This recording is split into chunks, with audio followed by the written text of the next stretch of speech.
கற்பட்டியா? இப்பொழுது நான் தோழர் பகத்சிங்கை பற்றி கூற வந்திருக்கிறேன். பகத்சிங் என்பவர் இளமை வயதிலேயே சுதந்திர போராட்டத்திற்காக பாடுபட்ட நல்ல ஒரு தோழர்.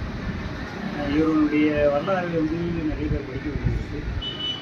முதல்ல அவர் என்ன பண்ணார், ஜாலியன் வாலாபாக் படுகொலை நடந்த இடத்துக்கு போயிட்டு அந்த இடத்துல ரத்தம் கலந்து மண்ணு வச்சு நான் சுதந்திர போராட்டத்திற்காக போராடுவேன், சுதந்திர போராட்டத்திற்காக நானும் இதுக்கப்புறம் போராடுவேன் என்று அன்றிலிருந்து சவால் எடுத்துக்கொண்டு அன்றிலிருந்து இன்று வரை சுதந்திர போராட்டத்திற்காக பாடுபட்ட ஒரு மாபெரும் தியாகி பகத்சிங் அவர்கள். வாழ்நாள் முழுவதும் படித்து கொண்டே இருந்தார். அவர் பார்த்தீங்கன்னாக்கா பொது உடைமை தத்துவத்தால் ஈர்க்கப்பட்டு நாடு சுதந்திரம் அடைந்த பிறகு பொது உடைமை தத்துவம் ஆட்சி அமைக்க வேண்டும் என்று கூறியவர். தன்னுடைய இறுதி நாட்களிலும் புத்தகம் வாசித்து கொண்டிருந்து தன் தூக்குமடை ஏறும் நேரத்திலும் புத்தகம்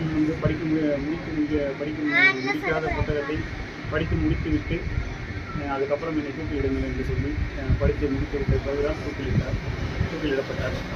இப்படி ஒரு பெருமை வாய்ந்த தலைவரை அனைவரும் தேடி படிக்குமாறு கேட்டுக்கொள்கிறேன். நன்றி.